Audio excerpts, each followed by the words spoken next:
Hey guys, my name is Ayush Karan and welcome to our channel Current Classes। तो as you know that sir, जैसा कि आप सबको पता है, हमारा एक्सरसाइज 8.1 चल रहा था और हम लोगों ने क्वेश्चन नंबर 8 तक कर लिया है। इस वीडियो में आपको क्वेश्चन नंबर 9 और क्वेश्चन नंबर 10 समझाए जाएंगे अच्छी तरीके से, ठीक है सर। तो क्यों ना क्वेश्चन नंबर 9 से स्टार्ट कर लिया जाए। जी हाँ, एक्सरसाइज आपको पता है 8.1 चल रहा है, आपकी new NCERT book class 10th। Sir question number 9 क्या कर रहा है? तो इनर ट्राइंगल एबीसी, एक ट्राइंगल है जिसका नाम है एबीसी।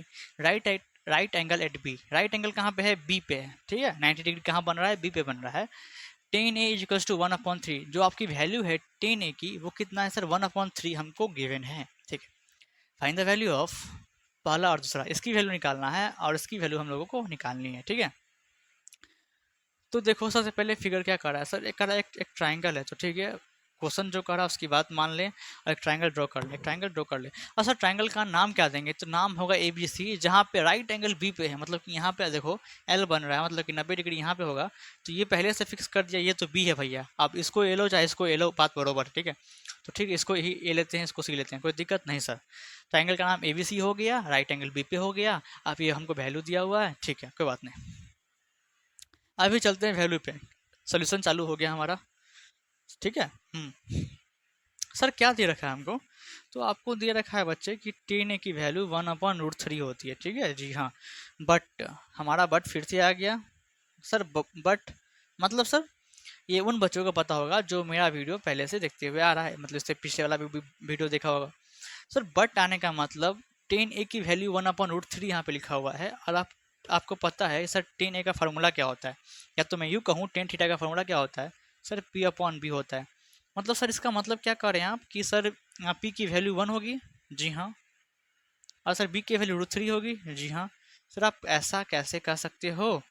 देखो, ये भी टेन ए की वैल्यू है और ये भी टेन ए की वैल्यू है। ऊपर वाला ऊपर वाले की वैल्यू और नीचे वाला नीचे वाली की वैल्यू, मतलब पी का वैल्यू ऊपर वाला 1, अब बी नीचे में है तो नीचे वाला √3, देख रहे हो? जी हाँ। सर पी भी है, बी भी है, कमी है तो बस एच की, तो सर एच निकाल देंगे तो काम हो जाएगा, जी हाँ, कुछ ऐसा ही।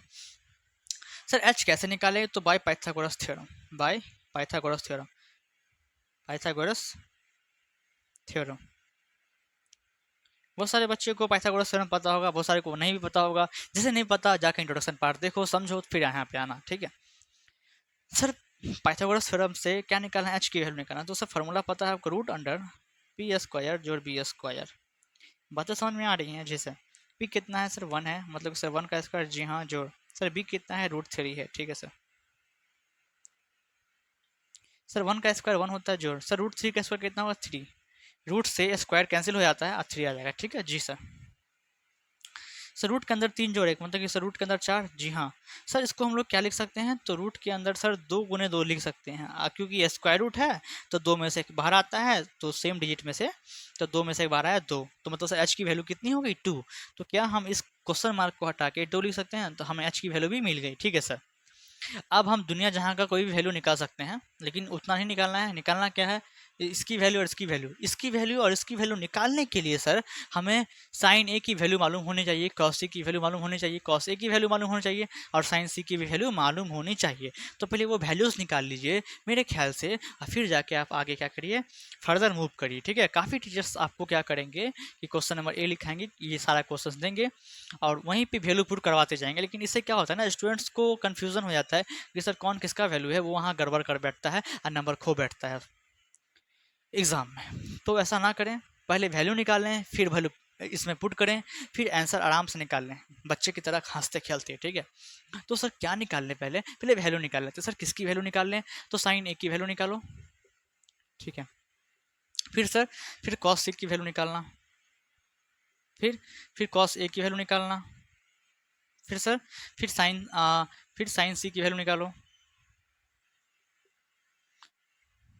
एक काम करते हैं, एंगल ए वाले को एक जगह लिख लेते हैं, ठीक है।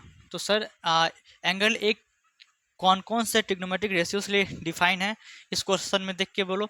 तो सर एंगल ए एक तो साइन थीटा के साथ है, और एक एंगल ए कॉस थीटा के साथ भी है, ठीक है जी हाँ। सर एंगल सी के लिए कौन कौन से ट्रिग्नोमेट्रिक रेशियोज यहाँ पे डिफाइन किए गए, ये देख लो। तो सर एंगल सी के लिए एक तो कॉस है, जो कि हमने लिख लिया, और एक सर साइन भी है, तो ठीक है। मतलब कि ये चारों वैल्यू अगर हम निकाल लेते हैं, तो हम लोग इसको भी और इसको भी, दोनों की वैल्यू निकाल लेंगे, क्योंकि ये भी देखो कॉस ए यहाँ है, कॉस सी यहाँ है, साइन ए यहाँ है, साइन सी यहाँ पे, ठीक है ना। तो इस चारों की वैल्यू निकाल लेंगे, फिर इसमें आराम से पुट कर देंगे, आंसर आपके सामने होगा, ठीक है, बहुत अच्छी तरीके से। तो सर आपको पता है सबसे पहले कि सर साइन थीटा का फार्मूला क्या होता है, या तो मैं कहूँ साइन ए का फार्मूला, तो आप बोलोगे पी अपॉन एच होता है। बात ये है बच्चे की ये हाइपोटेनियस होता है, तो आपने कितना निकाला, 2 निकाला। तो आपको ये एंगल से देखो चाहे ये एंगल से देखो, हाइपोटेनियस हमेशा सेम रहता है। फर्क किस में आता है, बेस में और परपेंडिकुलर में, ठीक है जी हाँ। और सर इसका परपेंडिकुलर क्या है, 1 है, और सर इसका बेस क्या है, √3 है। लेकिन इससे काम नहीं बनेगा, काम किससे बनेगा, आप ये देखो कि एंगल ए के लिए पी क्या है और एच क्या है। पी मतलब परपेंडिकुलर, एच मतलब हाइपोटेन्यूस। दोनों केस में हाइपोटेन्यूस सेम होता है, चाहे एंगल ए के लिए देखो चाहे एंगल सी के लिए देखो, दोनों केस में हाइपोटेन्यूस क्या कभी चेंज नहीं होगा बच्चे। चेंज क्या होता है, पी और बी की वैल्यू चेंज होती रहती है, ठीक है। तो सर एंगल ए के लिए मतलब एंगल ए के नज़रिए से देखो कि पी क्या है, तो ठीक है अभी सी एंगल को मैं रब कर दूं। अब एंगल ए के नज़रिए से हम देखेंगे सर पी क्या है, बी क्या है। तो जैसे कि मैंने कहा था, जो भी एंगल के नज़रिए से आप देख रहे हो उसके सामने वाला जो साइड होता है वो आपका पी कहलाता है, मतलब कि परपेंडिकुलर।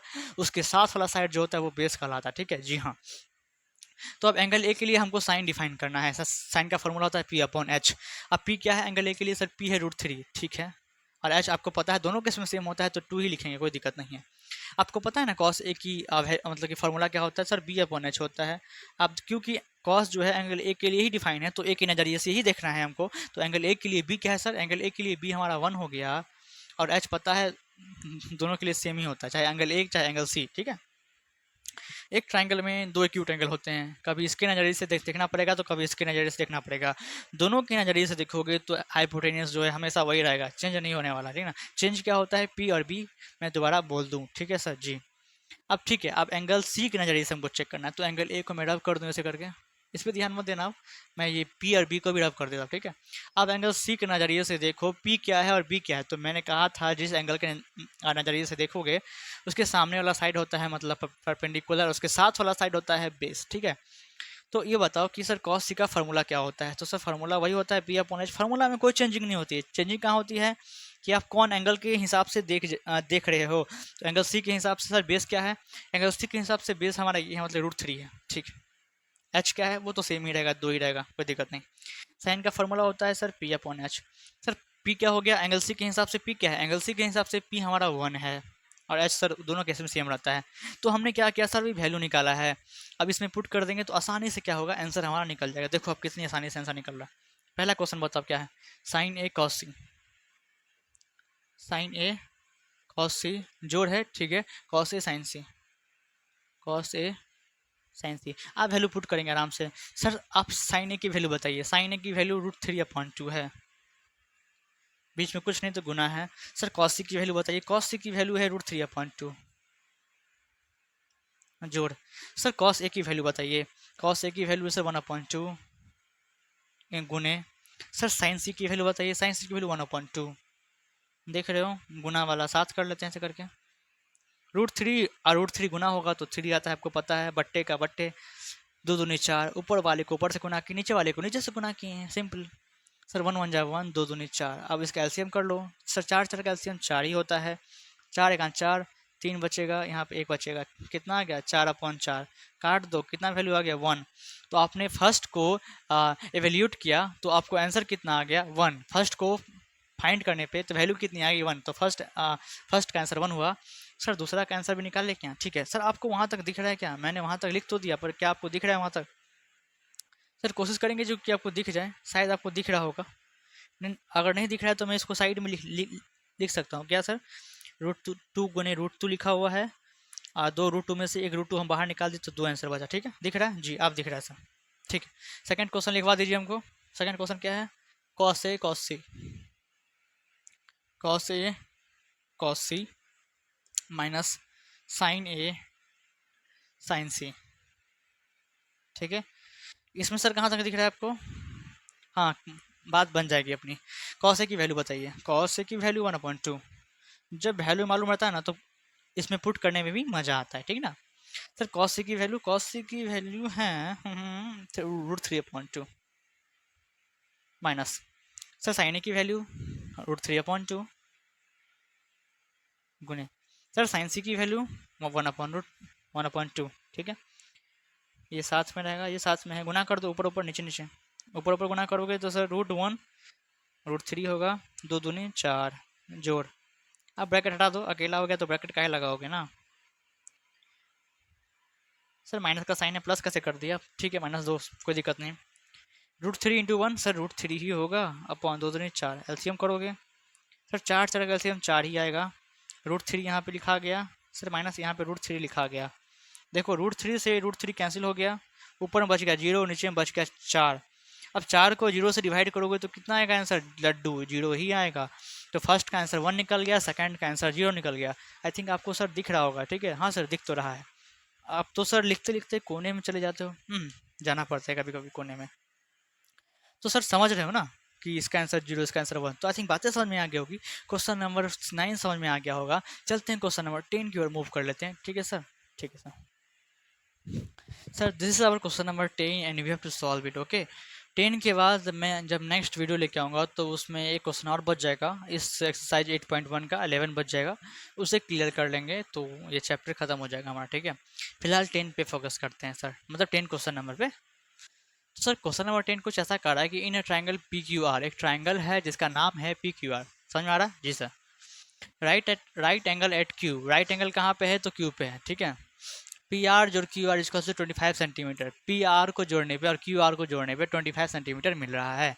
और सर पी क्यू की वैल्यू दी है 5 सेंटीमीटर। तो determine the value of sine P, cos P, ten P. आपको साइन पी की वैल्यू, कॉस पी की वैल्यू, टेन पी की वैल्यू निकालनी है। सबसे पहले क्वेश्चन जो करता है हम वही करते हैं, क्वेश्चन जो कहता है हम वही करते हैं। बोलने में मिस्टेक था क्या sir. In triangle P Q are, triangle P Q R इसका नाम देने वाले हैं, जहाँ पे राइट एंगल कहाँ है क्यू पे है, मतलब कि सर यहाँ पे राइट एंगल बनता है, इसका नाम क्यू फिक्स कर दिया गया है। अब पी क्यू कहीं पे तो पी क्यू है तो यहाँ पे आर दे दो तो ठीक है। क्वेश्चन के हिसाब से ट्राइंगल है P Q are, right angle आपको कहाँ बन रहा है सर तो क्यू पे बन रहा है। आपको पी क्यू दिया हुआ है, कितना पी क्यू दिया हुआ है 5 सेंटीमीटर, ठीक है। पी आर ये और जो क्यू आर ये, इन दोनों का सम करने पे 25 आपको आने वाला है, ठीक है। आने वाला क्या दिया हुआ है उतना है, तो जो भी गिवन है हम यहाँ पे लिखते हैं, ठीक है, बारी बारी से। सर इनकी वैल्यूज निकालने के लिए हमें क्या मतलब कि पी, बी और एच पता होना जरूरी है। पी मतलब परपेंडिकुलर जो कि पता है, बेस और हाइपोटेनियस पता हो जाए तो हम क्या कर सकते हैं, इन सब की वैल्यूज निकाल सकते हैं। उसके लिए क्या करेंगे, पहले हम क्या करेंगे, बेस और परपेंडिकुलर निकाल लेते हैं, ओके। तो जो दिया हुआ है उसी की हेल्प से हम लोग निकालेंगे, ओके। तो सर दिया हुआ है हमको, फर्स्ट ऑफ ऑल तो पी क्यू दिया हुआ है, तो चलिए कोई बात नहीं। हमको दिया हुआ है पी आर जोड़ क्यू आर, कितना दिया हुआ है 25 सेंटीमीटर दिया हुआ है, ठीक है, 25 सेंटीमीटर। अगर हम पी आर की वैल्यू निकालें सर 25 सेंटीमीटर तो लिखा हुआ है पहले से। सर क्यू आर यहाँ पे प्लस में, इस साइड जाएगा तो माइनस में क्यू आर हो जाएगा, जी हाँ। ये वैल्यू किस में आ गया, सेंटीमीटर में, ठीक है। मतलब सर पी आर की वैल्यू हो गई। और सर आपको पी क्यू दे रखा है, ठीक है, पी क्यू कितना दे रखा है, पी क्यू 5 सेंटीमीटर दे रखा है, ठीक है। आपको पता है अब हम लोग क्या फाइंड करने वाले हैं, अब हम लोग फाइंड करने वाले हैं क्यू आर। अभी हम फर्स्ट में क्यू आर फाइंड करेंगे सर किससे, तो पाइथागोरस थ्योरम ही लगता है ना इसका फाइंड करने के लिए, हाँ वही लगता है। तो भाई पाइथागोरस थ्योरम,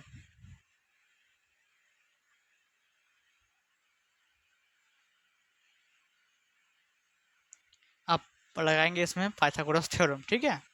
सर क्या होता है, मतलब कि हाइपोटेनियस का स्क्वायर इक्वल्स टू परपेंडिकुलर का स्क्वायर जोड़ बेस का स्क्वायर, यही होता है हमारा पाइथागोरस थ्योरम।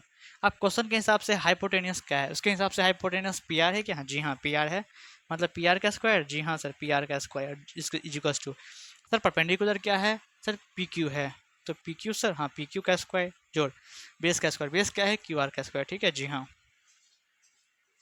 आप ये बताइए सर पी आर का स्क्वायर है तो सर पी आर की वैल्यू क्या है, तो सर पी आर की वैल्यू हमने यहाँ लिखा है 25 माइनस क्यू आर, तो लिख सकते हैं 25 माइनस क्यू आर, जी सर लिख सकते हो आप। सर पी क्यू दिया 5, सर 5 का स्क्वायर, जी हाँ। और सर क्यू आर नहीं, उसको ऐसा ही छोड़ दो, क्यू आर का स्क्वायर को भी ऐसा ही छोड़ दो, इसी की वैल्यू निकालनी है हमें, ठीक है जी सर। आगे क्या करेंगे, आगे क्या करेंगे, 25 माइनस क्यू आर का स्क्वायर कितना होगा, तो इसको ए माइनस बी के होल स्क्वायर के फार्मूला पे तोड़ेंगे। सर ए माइनस बी का होल स्क्वायर कितना होता है, ए स्क्वायर जो बी स्क्वायर माइनस 2ab, उस पर तोड़ा जाएगा इसको, ठीक ना। किस पे सर, आप फार्मूला यहाँ पे लिख सकते हो क्या, तो हाँ ए माइनस बी का होल स्क्वायर पे इसको तोड़ेंगे। फार्मूला है ए स्क्वायर जोड़ B square minus 2ab, formula है, इसी पे तोड़ने वाले हैं, जहाँ पे ए हमारा ये है, बी हमारा ये, ठीक है। तो 25 का स्क्वायर, जी हाँ, जोड़ क्यू आर का स्क्वायर, जी हाँ, माइनस 2 इंटू ए क्या है 25 है, बी क्या है क्यू आर है, बराबर सर 5 का स्क्वायर 25 होता है, जोड़ क्यू आर का स्क्वायर ये फिलहाल रहेगा, ठीक है। फर्दर मूव करें, जी सर फर्दर मूव करिए आप। 25 का स्क्वायर कितना होता है सर 625, जोड़ सर क्यू आर का स्क्वायर ही रहेगा, इसमें कुछ अंतर है नहीं। सर -2 × 25 × क्यू आर, तो 25 × 2 कितना होता है 50, तो -50 क्यू आर लिखाएगा, जी हाँ सर। ये इंटू का सिंबल है, ठीक ना, गुना का सिंबल है बच्चे, इज इक्वल्स टू 25 जोड़ क्यू आर का स्क्वायर, ठीक है, यहाँ तक समझ में आ रहा है, जी हाँ सर। देख रहे हो यहाँ भी क्यू आर का स्क्वायर है, यहाँ भी क्यू आर का स्क्वायर है, सेम साइन है, तो कैंसिल हो जाएगा। कैसे, प्लस का क्यू आर स्क्वायर है, इधर जाएगा तो माइनस का क्यू आर स्क्वायर हो जाएगा, तब पर भी कैंसिल करना ही था। अब आप बड़े हो चुके हो तो हमने इस क्या किया, डायरेक्ट कैंसिल कर दिया। जब आप देखोगे कि सेम वैल्यू लिखा हुआ है और साइन भी सेम है और ये दोनों एक LHS में है और एक RHS में है, तो उसे कैंसिल कर सकते हो। क्या लिखा हुआ है 625, ठीक है सर। यहाँ पे 25 क्या है प्लस में, यहाँ पे आएगा तो माइनस में हो जाएगा, ठीक है। नहीं, इसको क्या करो, इसको -50 क्यू आर रखो, 25 को उधर ही रखो। सर यहाँ पे 625 प्लस में इधर जाएगा तो माइनस में हो जाएगा, ठीक है। कांस्टेंट वाले वैल्यू को हमेशा ये कोशिश करो कि सर RHS में ही रखें, ठीक है। और सर -50 क्यू आर लिखा है तो अभी वही लिखो क्यू आर। सर 25 में से 625 जाएगा तो माइनस का 600 बचेगा, माइनस का साइन कैंसिल हो गया। Q R is equals to क्या होगा, 600 तो पहले से लिखा हुआ है, 50 इंटू में यहाँ पर जाएगा तो डिवाइड में हो जाएगा, काट दो, 5 जगह 5, 5 दूनी 10, 12 आ जाएगा। तो क्यू आर की वैल्यू कितनी आ गई सर 12 आ गई, ठीक है। तो हम लिख सकते हैं क्यू आर कितना है 12 सेंटीमीटर, जी हाँ सर लिख सकते हो। अब क्योंकि हमारे पास क्यू आर कितना आ गया 12 सेंटीमीटर, तो अब क्या करने वाले हैं सर, क्या जो हमारे हमको दिया हुआ उसकी हेल्प लेंगे। क्या दिया हुआ है सर, पी आर जोड़ क्यू आर बराबर 25 सेंटीमीटर। अब क्योंकि हमें मालूम चल गया है कि सर क्यू आर की वैल्यू 12 सेंटीमीटर है, तो 12 दे देंगे, 25 लिख देंगे इधर, सेंटीमीटर डाल दो, कोई फ़र्क नहीं पड़ता है। पी आर बराबर 25, ये प्लस का 12 इधर जाएगा तो माइनस का 12 हो जाएगा, पूरा क्वांटिटी सेंटीमीटर में रहेगा। 5 में से 2 गया तो 3, 2 में से गया तो 13 सेंटीमीटर आ गया। मतलब सर पी आर कितना आ गया सर, पी आर 13 आ गया। तो यहाँ पे हम लिख सकते हैं क्या 13 सेंटीमीटर, जी सर लिख सकते हो। अब हमारे पास पी भी है, बी भी है और एच भी है, ठीक है। अब हम क्या कर सकते हैं, इन सारे की वैल्यू निकाल सकते हैं। तो मैं फिलहाल एक साइड रब करने वाला हूँ आपको वैल्यू बताने के लिए, ठीक है। अब सबको यहाँ तक तो दिख रहा होगा, ठीक सर, मैं इसको रब कर दूँ, ठीक है।